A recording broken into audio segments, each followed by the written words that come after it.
La pandémie de la Covid-19 a fortement impacté les PME et PMI sénégalaises, obligeant ainsi les jeunes porteurs de projets à s'adapter en proposant des solutions innovantes. C'est cela que l'Union des jeunes entrepreneurs du Sénégal, UGS, une structure qui a pour objectif de faire de l'entrepreneuriat jeune un levier incontournable pour le développement socio-économique du Sénégal, a compris en lançant un plan de résilience avec ses partenaires. Mathieu Kadiona, président de l'UGS en conférence de presse ce vendredi 19 juin 2020 à Dakar. Oui, le plan de résilience consiste aujourd'hui premièrement, à lancer un appel. On commence d'abord ce plan à lancer un appel. Lancer un appel par rapport à l'État.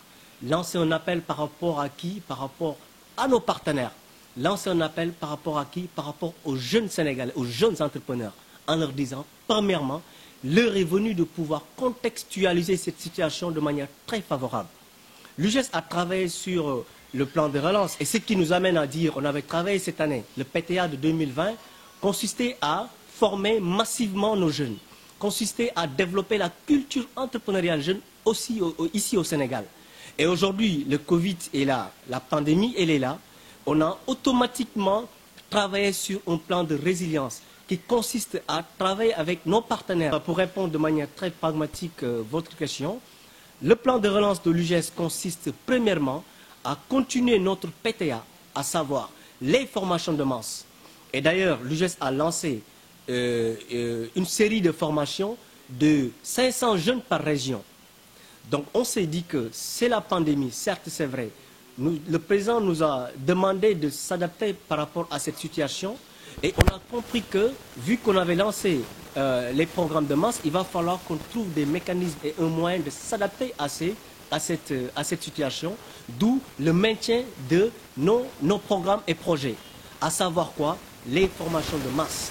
Donc l'UGS lance aujourd'hui une formation en ligne de 7000 Sénégalais, 7000 jeunes Sénégalais porteurs de projets au niveau national, à savoir 500 jeunes par région.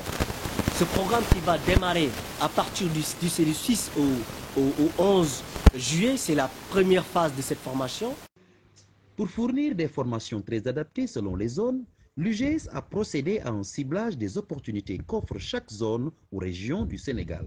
Mathieu Kadiona explique. Et pourquoi 500 jeunes par région?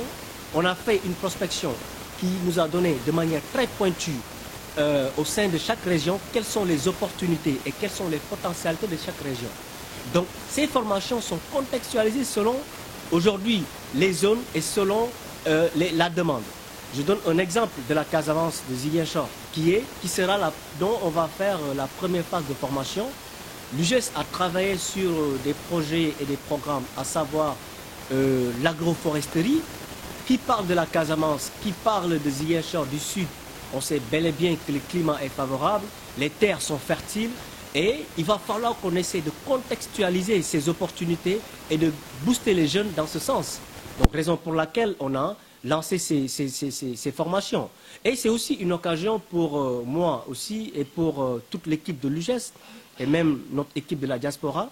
Il y a quelques jours, lors du Conseil des ministres, le président a lancé un appel vraiment solennel, à savoir l'implantation de l'agropole du Sud, et qui est un projet vraiment osé que l'État du Sénégal a mis en place.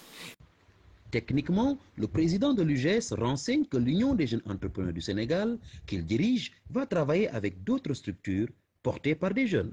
On a jugé nécessaire que la meilleure manière d'accompagner les jeunes en cette période du Covid-19, c'est de pouvoir donner des formations en ligne et très certifiées.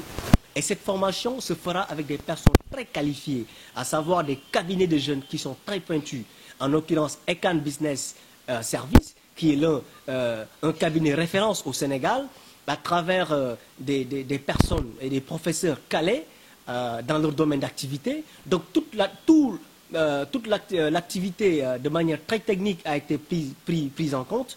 Donc ce qu'il faut, c'est quoi? Encore une fois, c'est de pouvoir aller en confiance et en partenariat avec les partenaires pour pouvoir donner un accompagnement de proximité, de qualité pour la jeunesse sénégalaise et pour la jeunesse de la Casamance en l'occurrence. Le président de l'UGS n'a pas manqué d'inviter ses camarades jeunes à ne pas baisser les bras mais à s'adapter à la nouvelle donne qui leur a été imposée par la COVID-19, car à son avis, entreprendre, c'est prévoir.